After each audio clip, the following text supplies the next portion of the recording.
मुअज़्ज़ज़ ख़वातीन व हज़रात, इस तरह की प्यारी प्यारी वीडियो देखने के लिए हमारे चैनल को सब्सक्राइब करें और बेल के आइकॉन को दबाएं ताकि आपको हमारी वीडियो सबसे पहले मिलती रहे।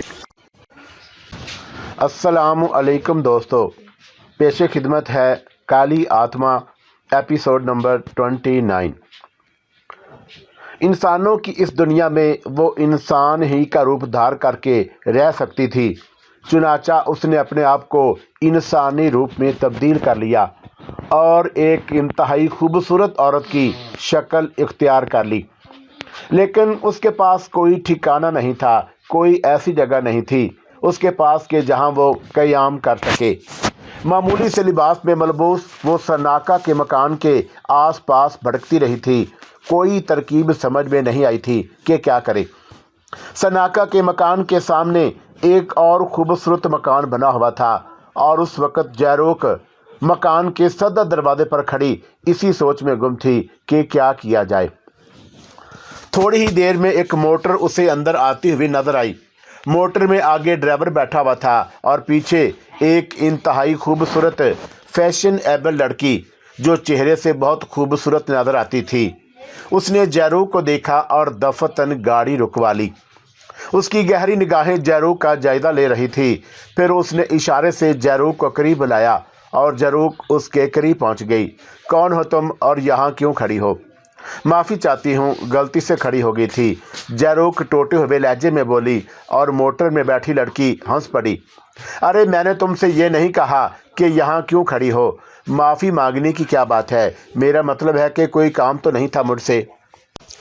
नहीं देवी जी, कोई काम नहीं था आपसे, बस ऐसे ही आ खड़ी हुई थी। तो चंद मिनट मेरे पास बैठो। कितनी सुंदर हो तुम, क्या अजीब चेहरा है तुम्हारा, बड़ी अजीब लगी मुझे। तुम आओ बैठो। मेरा नाम कौशल कुमारी है और मैं इसी घर में रहती हूँ। आओ थोड़ी देर मेरे पास बैठो। वो मोटर का दरवाज़ा खोलकर बाहर निकल आई और उसने ड्राइवर से कहा कि वो गाड़ी अंदर खड़ी कर दे। जैरोक एक गहरी सांस लेकर उसके साथ चल पड़ी थी। कौशल जैरोक का जायजा ले रही थी और उसके बारे में अपने तौर पर अंदाजे कायम कर रही थी। ये मकान अंदर से बड़ा खूबसूरत था। एक जानब बड़ा सा लान लगा हुआ था, उस पर हरी हरी घास नजर आ रही थी। लान पर कुर्सियां भी बिछी हुई थी। एक जानब फवारा उबल रहा था और नीचे हौज में मछलियां तैर रही थीं। कौशल का मकान बहुत खूबसूरत था।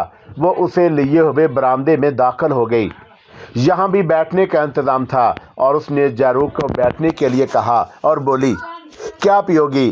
तुम्हारे लिए चाय मंगवाऊं या कोई ठंडी चीज़? नहीं देवी जी, आपका बहुत बहुत शुक्रिया, मुझे किसी चीज़ की ज़रूरत नहीं है। ये कैसे हो सकता है? तुम इधर आओ। और उसने एक मुलाजिम को आवाज़ दी और मुलाजिम के आने के बाद उसने कोई ठंडी चीज़ लाने के लिए कहा। फिर जैरोक की तरफ देखकर बोली, कुछ परेशान लगती हो चेहरे से। मेरा नाम कौशल है। तुम्हारा नाम मुझे अभी तक नहीं मालूम हो सका। कुछ भी कह लो, मुझे कोई नाम रख लो जो तुम्हें पसंद हो, जिससे तुम खुश हो जाओ। जैरोक टूटे हुए लहजे में बोली, अरे क्यों, तुम्हारा अपना भी तो कोई नाम होगा। मैं सब कुछ भूल गई हूँ, भुला दिया है मैंने अपने आप को। अब मेरा कोई नाम नहीं है। कैसी बातें कर रही हो? अगर परेशान हो तो मुझसे कहो, मैं तुम्हारी हर तरह की मदद करने पर आमादा हूँ। दफतनी जैरोक के जहन में एक ख्याल उभरा कि ये घर सनाका के घर के ऐन सामने है और ये लड़की जिसका नाम कौशल है उसके साथ मोहब्बत का सलूक कर रही है। क्यों ना उससे फ़ायदा उठाया जाए। एक से दो भले होते हैं, हो सकता है कि उसके ज़रिए कोई काम की बात ही मालूम हो जाए। इंसानों की इस दुनिया में बड़े बड़े चालाक लोग बसते हैं। कोई ऐसी तरकीब जो सनाका को उसके हक में कर दे। चुनाचा वो पूरी तरह कौशल की तरफ मतवज्जा हो गई।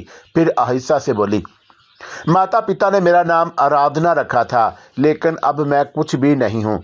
आराधना, तुम्हारी दास्तान बहुत दुख भरी मालूम होती है। सुनो, अगर तुम संसार में बेसहारा हो और कोई तुम्हारा रखवाला नहीं है तो मैं तुम्हें पेशकश करती हूँ कि मेरी दोस्त बन जाओ, मेरे साथ रहो। मैं इस घर में अकेली रहती हूँ नौकरों के साथ। तो मेरी बहन बनकर मेरे साथ रह सकती हो, मुझे खुशी होगी। तुम जो कोई भी हो, तुम्हें इस सिलसिले में परेशान नहीं करूँगी। बस एक इंसान होने की हैसियत से मैं तुम्हें ये पेशकश करती हूँ। ज़ारोक ने आंखों में मसनूई आंसू भरे और फिर कई सिसकियां लेकर बोली, हाँ कौशल, संसार में मेरा कोई नहीं है। मैं बिल्कुल बेसहारा हूँ। इस संसार में कोई नहीं है अब मेरा। मैं हूँ तुम्हारी, चिंता क्यों करती हो? मैं तुम्हारी हूँ। बिल्कुल फिक्र ना करो, तुम्हें इस घर में कोई तकलीफ़ नहीं होगी। आओ मेरे साथ अंदर आ जाओ। हम ठंडी चीज़ बाद में पियेंगे, पहले मैं तुम्हें अपना घर दिखा दूँ।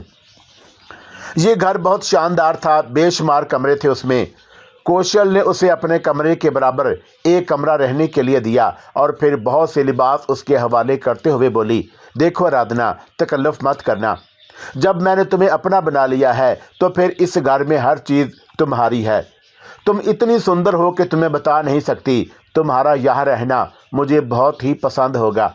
और बिल्कुल फ़िक्र मत करना, हम लोगों को किसी चीज़ की तकलीफ़ नहीं होगी। भगवान का दिया मेरे पास सब कुछ है। तुमने बेगर्द होकर मेरी जो मदद की है कौशल, उसके लिए मैं कभी तुम्हारा एहसान नहीं उतार सकती। कोई किसी पर एहसान नहीं कर सकता। सब इंसान एक दूसरे के मोहताज हैं।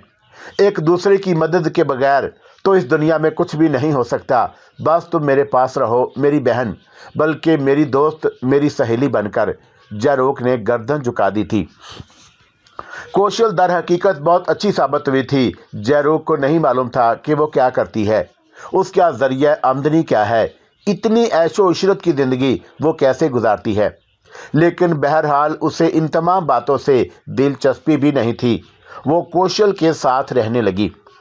कौशल उसके आने से बहुत खुश हो गई थी। दोपहर को 2-2:30 बजे वो घर से निकल जाती और उसके बाद 5-6 बजे तक वापस आ जाती।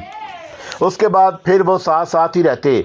अभी तक कौशल ने उसे कहीं बाहर चलने की पेशकश नहीं की थी।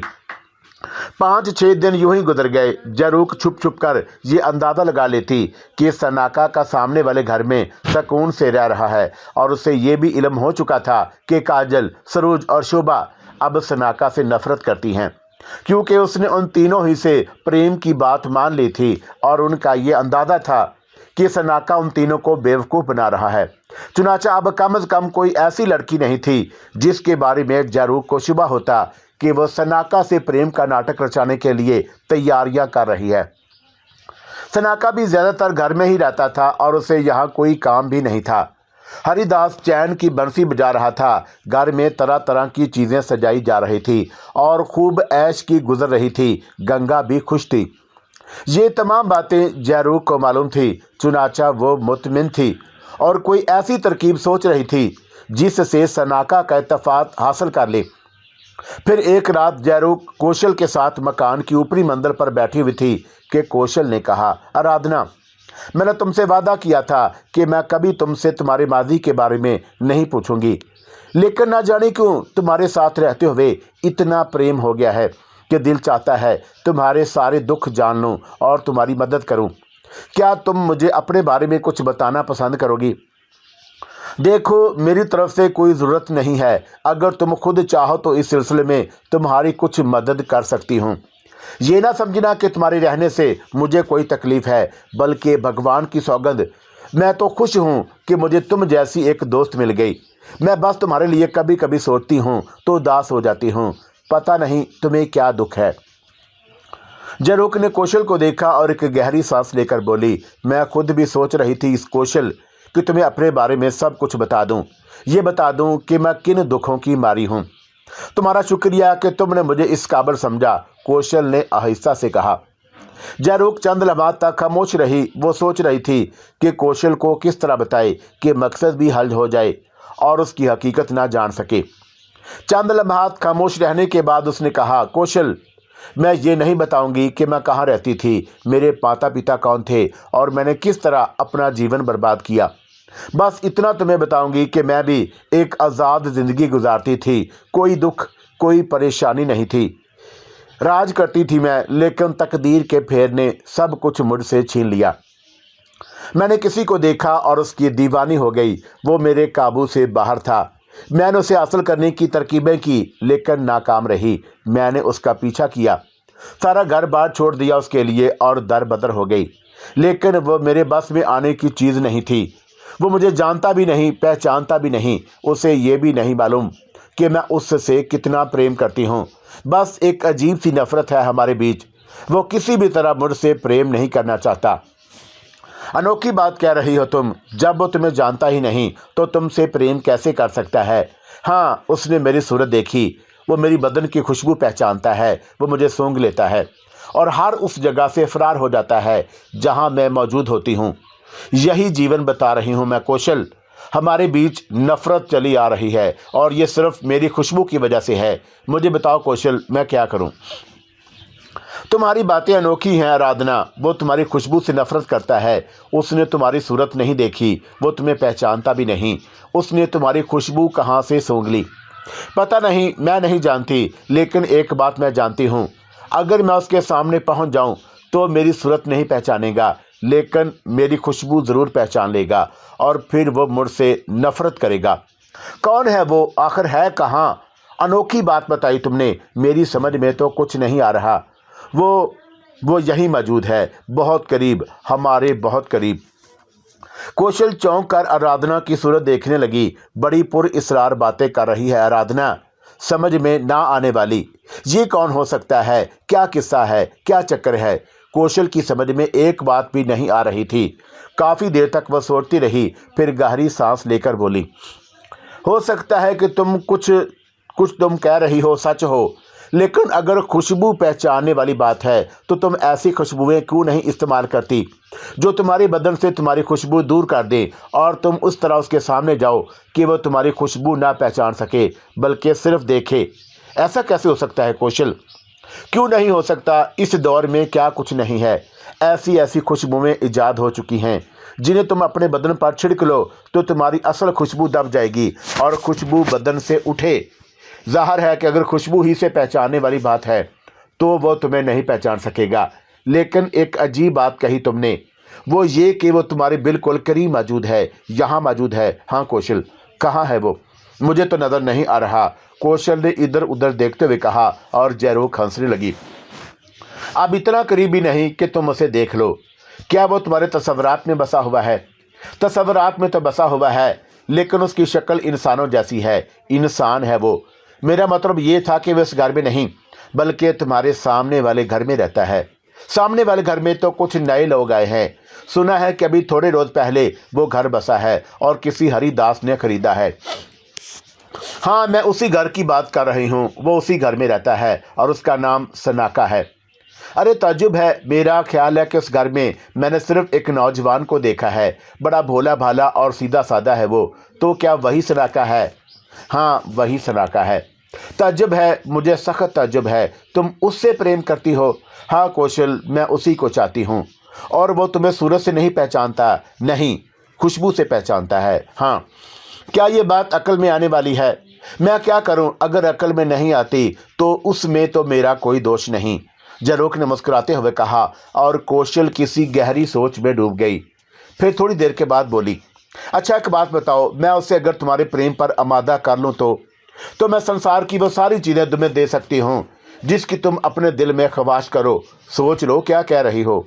हाँ, जो कुछ कह रही हूँ करके दिखा सकती हूँ। कौशल हंसने लगी। फिर उसने आहिस्ता से कहा, देखो आराधना, ये दुनिया बड़ी अजीब है। यहाँ कोई किसी से लालच के बिना नहीं मिलता।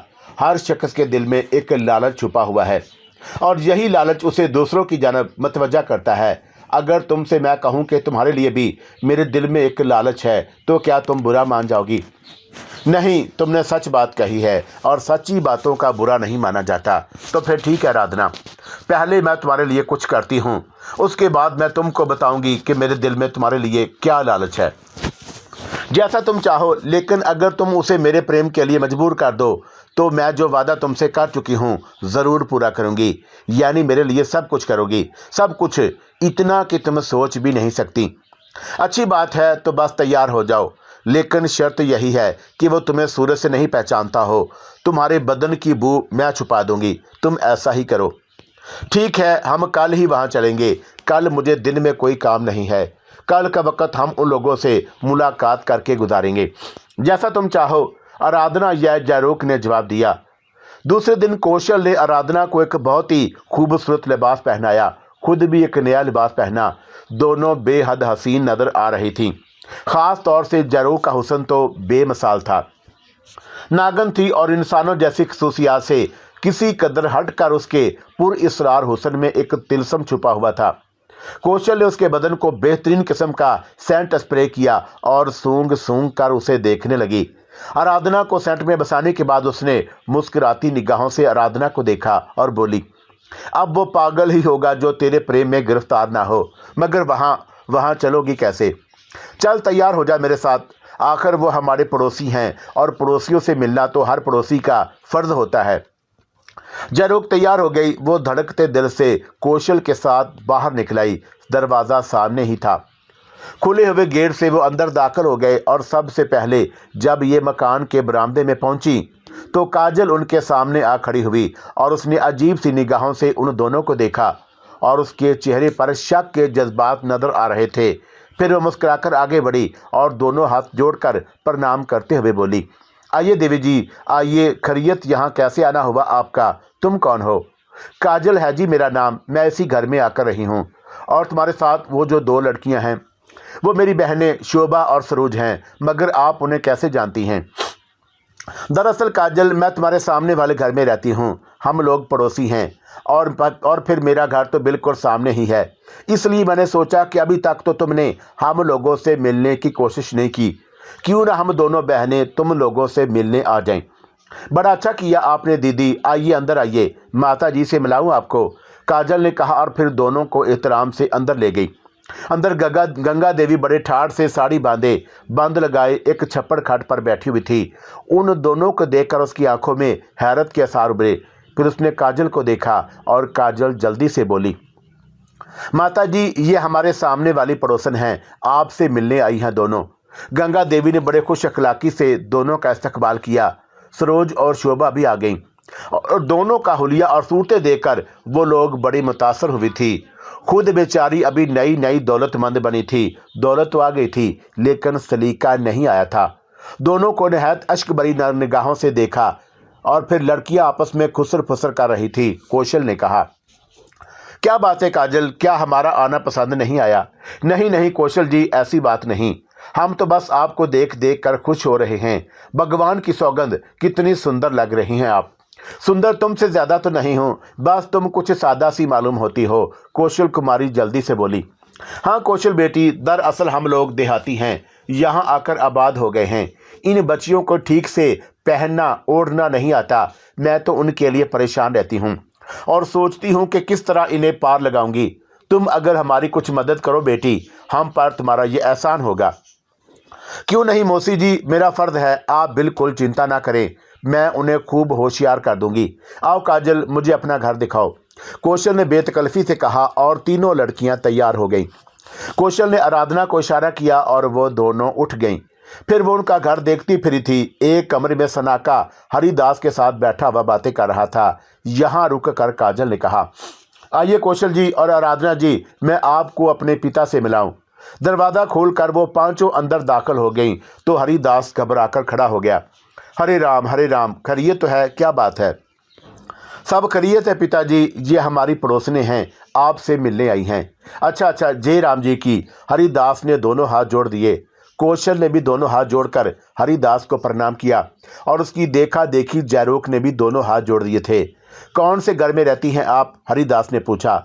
आपके सामने वाले घर में। आप लोगों ने आने से हमें बड़ी खुशी हुई, हमने सोचा कि आपसे मिल आएं। जरू गहरी निगाहों से सनाका को देख रही थी। सनाका चौंका नहीं था। इसका मतलब है कि खुशबू में छुपी हुई जारो की बू उसने महसूस नहीं की थी। इस कामयाबी से जारूक खुशी से फूली नहीं समाई।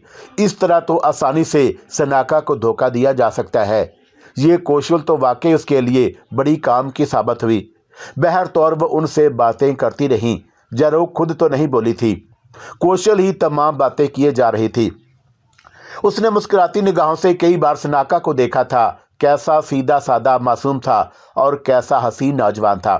बहर तौर वह उसे अपनी दोस्त आराधना की मलकियत समझती थी। उसने सनाका से कहा, आप इन लोगों के भाई हैं? इशारा काजल वगैरह की तरफ था। सनाका घबराकर खड़ा हो गया, फिर बैठ गया। काजल जल्दी से बोल पड़ी, नहीं, ये हमारे भाई नहीं बल्कि पिताजी के मुंह बोले हैं। अच्छा, फिर भी तुम्हारे तो हुए, कौशल ने सादगी से कहा। जयरूख के बड़े जोर की हंसी आ रही थी। वो सूरत हाल से वाकिफ थी, लेकिन उसने खुद को संभाले रखा। सनाका भी बेवकूफ़ी से कभी कभी उन लोगों को देख लेता था। फिर ये वहाँ से निकल आई। कौशल ने आराधना को कोहनी मारी और आराधना खामोशी से उसके साथ बाहर निकल आई। काजल वगैरह ने उन्हें शरबत पिलाकर भेजा था। वापस जब कौशल अपने घर में पहुंची तो उसने जयरूख की तरफ देखकर कहा, तो ये है आपके प्रेमी आज़ाद मुन्ना जी। है तो बड़ा सुंदर, भगवान की सौगंध, बड़ी अजीब सूरत पाई है उसने। बहरतौर आपने एक बात ये देख ली आराधना जी कि उसने आपकी बू नहीं पहचानी। बू पहचानता तो चौंकता ज़रूर। हाँ, तुम्हारी ही कोशिश कामयाब रही है कौशल। अभी आगे आगे देखो क्या होता है। उसे तुम्हारे प्रेम के लिए मजबूर ना कर दूं तो मेरा नाम कौशल नहीं। कौशल ने मुस्कुराते हुए कहा और जयरूख अजीब सी निगाहों से उसे देखने लगी। काश ऐसा हो जाए, काश, उसने हसरत भरे अंदाज में सोचा। जयरूख को कौशल का सहारा मिल गया था। जीवन बचाने के लिए तो ज़मीन का कोई सुराख ही काफ़ी था, लेकिन जिन हालात से वो गुजर रही थी उनमें ज़मीन में रहने वाले काम नहीं चल सकता था। सनाका इंसानी रूप में जीवन गुजार रहा था। वो कहानी ख़त्म हो गई थी जिसका ताल्लुक राजा कृष्णनाथ और मेघावती से था, लेकिन वहाँ से निकलने के बाद भी बेशुमार कहानियाँ जारी थी। जयरूख की समझ में नहीं आता था कि वो किस तरह सनाका का प्यार हासिल कर लेगी। अब तो उसे भी एक जिद सी हो गई थी। वो फैसला कर चुकी थी कि चाहे सारी ज़िंदगी ख़त्म हो जाए, वो सनाका के लिए सर पटकती रहेगी। और ये पहला मौका था कि कौशल की वजह से उसे ये कुव्वत हासिल हो गई थी कि सनाका उसकी बू नहीं पहचान सका था। शक्लें तो जब और जिस तरह वो चाहती तब्दील कर सकती थी। असल मसला सिर्फ ये था कि सनाका का जयरूख के बदन की खुशबू पहचान लेता था और उससे नफरत का इजहार करता था। लेकिन अब ये मुमकिन नहीं रहा और जयरूख आसानी से अपना काम सर अंजाम दे सकती थी। कौशल के बारे में उसने कभी नहीं सोचा था कि ये कौन है और इंसानों की कौन सी किस्म से ताल्लुक़ रखती है। वैसे भी उसे इंसानों का ज़्यादा तजर्बा नहीं था। सारी उम्र इंसानों से दूर बिताई थी, चुनाचा इंसानों से दूर रहकर बड़ा। वो इंसानों के बारे में क्या जान सकती थी। कौशल आम तौर से दोपहर के बाद घर से गायब हो जाती, शाम को आती और कभी कभी यूँ होता कि उसकी वापसी रात में भी होती। उसने सामने वाले घर से काफ़ी राहो रस्म बढ़ा ली थी। ख़ास तौर से काजल, शोभा और सरोज तो उन दोनों की दीवानी हो गई थी। गंगा के लिए चंद तोहफे भिजवाए गए और गंगा देवी भी नरम पड़ गई। कौशल ना जाने क्यों अपनी सहेली आराधना का काम करना चाहती थी और अभी तक उसका अपना कोई लालच सामने नहीं आया था। आराधना के लिए क्या कुछ नहीं किया था उसने। एक दिन उसने हरिदास के पूरे घराने की दावत का बड़ा एहतमाम कराया, बेहतरीन खाने पकाए और उसके बाद बड़े एहतराम से उन लोगों को अपने यहाँ खुश आमदीद कहा। सनाका भी साथ आया था और कौशल गहरी निगाहों से उसे देख रही थी। एक चीज़ उसने अजीब अंदाज में महसूस की थी। जहाँ आराधना के खदोखाल में कुछ गैर इंसानी कफ़ियतें पाई जाती हैं, वहीं सनाका के चेहरे के नकूश भी ऐसे ही हैं। कई बार कौशल को यह एहसास हुआ कि शायद दोनों एक ही कबीले से ताल्लुक़ रखते हैं, लेकिन वो कबीला कौन सा है सनाका को ख़ास तौर से अहमियत दी जाती थी। और उसके बाद एक दिन कौशल सनाका को रास्ते से ही बुला लाई। सनाका बाहर से आ रहा था और अकेला था कि कौशल उसे मिल गई और उसने मुस्कुराकर सनाका को प्रणाम किया और सनाका भी खड़ा हो गया। कहिए सनाका महाराज, कहाँ से आ रहे हैं? बस देवी जी, कहीं कोई ख़ास नहीं, ऐसे ही घूमने निकल गया था। आइए हमारे यहाँ आइए, घर जाने की जल्दी तो नहीं? नहीं देवी, कोई जल्दी नहीं। तो फिर आइए ना, कौशल ने कहा और सनाका को साथ लिए अंदर आ गई। आराधना को वो हमेशा खुशबुओं में बसाए रखती थी ताकि कभी सनाका से मिडवीर हो जाए तो जैसा कि आराधना ने कहा कि वो उसकी बू ना पहचान ले, इसलिए कौशल उसे खुशबुओं में बसाए रखती थी। आराधना अपने कमरे में थी। सनाका को लेकर कौशल अपने ड्राइंग रूम में पहुंच गई। हरिदास जी आपके पिता है ना सनाका? कौशल ने पूछा। नहीं, बस मैं उनका मुंह बोला बेटा हूँ। मुझे पिता ही की तरह लगते हैं। वो बहुत अच्छे इंसान हैं। गंगा देवी भी बहुत अच्छी हैं। इससे पहले आप लोग कहाँ रहते थे? बस देवी जी ऐसे ही जीवन बता दिया करते थे। यहाँ आकर बहुत खुश हैं। सनाका क्योंकि उस सिलसिले में हरिदास से बातचीत कर चुका था और हरिदास ने उसे हदायत कर दी थी कि यह किसी को ना बताया जाए कि हम पहले कहाँ रहते थे। इसी में हमारी बचत है। चुनाचा उसने कौशल को भी टालने वाले अंदाज में ये जवाब दिया था। बहरतौर आप लोगों के आने से मुझे बड़ी खुशी हुई। अरे हाँ, वो आराधना कहाँ गई? सनाका जी आप यकीन करें या ना करें, आराधना तो आप पर मर मिटी है, पागल हो गई है आपके लिए। जब देखें आप ही का तज़किरा करती रहती है, जब देखें आप ही की बातें करती रहती है। मैं उसे समझा समझा कर थक गई। जी देवी जी, सनाका ने आहिस्ता से कहा। बुलाकर लाती हूँ उसे, मैं ज़रा कपड़े बदल लूँ, कौशल बोली और थोड़ी देर के बाद वो आराधना के पास पहुँच गई। आराधना, सनाका आया है। कहाँ है, कहाँ है? जरोक चौंक कर खड़ी हो गई। हाय रे दीवानी, जाओ ड्राइंग रूम में बैठा है, आज मैं अपने मन की बातें कर ले उसे। जरूक दरवाजे की तरफ लपकी लेकिन फिर रुक गई। कौशल उसे मुस्कुराती निगाहों से देख रही थी। क्यों, क्या हुआ? मेरा बदन, मेरी खुशबू। तू खुशबू में बसी हुई है। अगर वो तेरी खुशबू पहचान सकता तो यहाँ दाखिल होते ही पहचान लेता। जरोक ने मुतमिन अंदाज में गर्दन हिलाई, बाल संवारे, चेहरा दुरुस्त किया और फिर आहिस्ता आहिस्ता आगे बढ़ती हुई ड्राइंग रूम में दाखिल हो गई। उसका दिल लर्ज रहा था। इस दौरान ये पहला मौका था कि सनाका से तन्हाई में उसकी मुलाकात हो रही थी। उसने दरवाजे पर रुककर सनाका को देखा। सनाका झिझकते हुए खड़ा हो गया था। बैठिए सनाका महाराज, आप हमारे घर में आए। भगवान ने हमें सब कुछ दे दिया। देवी, मैं तो एक बेकार इंसान हूँ। मैं आपसे क्या कहूँ इसके बारे में?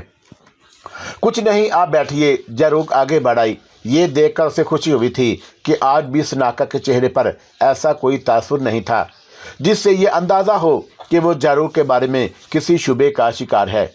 बहुत सी बातें करने को मन चाहता था। आज आप आ गए तो मैं दिल की बातें किए बगैर नहीं रहूँगी। कहिए देवी जी, मुझसे कोई काम है?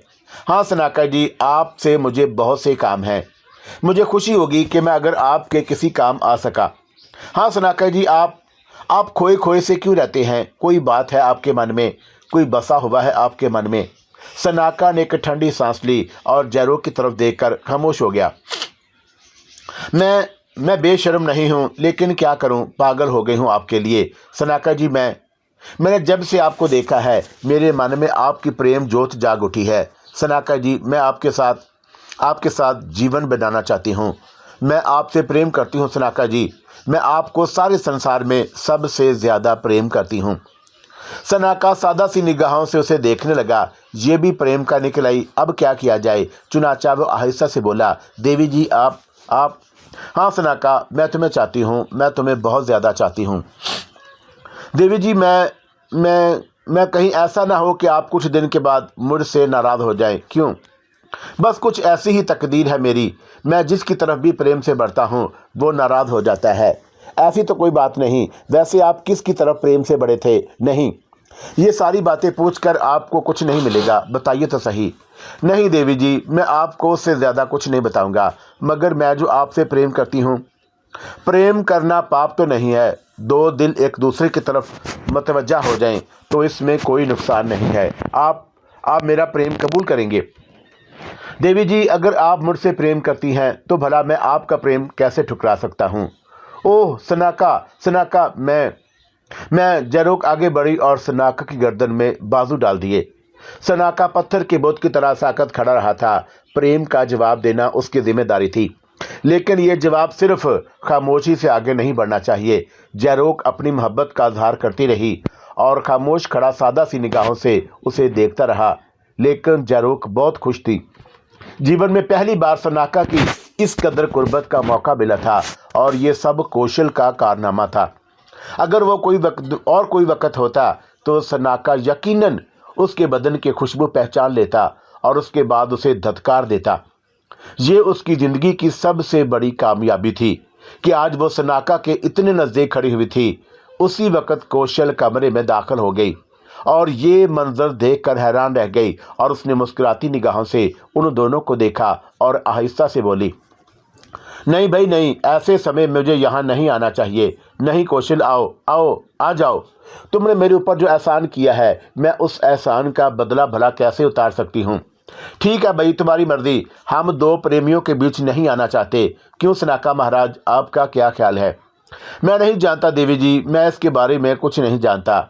कैसी अजीब बात है, कितने मासूम हैं आप सनाका जी, जबकि आपकी वो लड़कियां, मेरा मतलब है कि आपकी वो बहनें काजल, सरोज और शोभा बहुत तेज और चालाक हैं। सनाका ने कोई जवाब नहीं दिया। काफी देर तक वो उन लोगों के दरमियान रहा और फिर वहां से वापस चला आया। लेकिन जयरू की खुशियों का ठिकाना नहीं था। वो कौशल से लिपट गई थी और कौशल मुस्कुराकर उसके शाने थपक रही थी। देख ले, मैंने तेरा काम कर दिया आराधना, क्या समझी। मैं तुम्हारा ये एहसान कभी नहीं भूलूंगी। मैं तुम्हारा ये एहसान उतारने के लिए तुम जैसा कहोगी करने के लिए तैयार हूँ। अभी नहीं, अगर कोई काम पड़ा तुझसे तो मैं ज़रूर बताऊंगी, कौशल ने जवाब दिया। वो अजीब सी निगाहों से जयरू को देख रही थी। ना जाने उसके जहन में क्या था।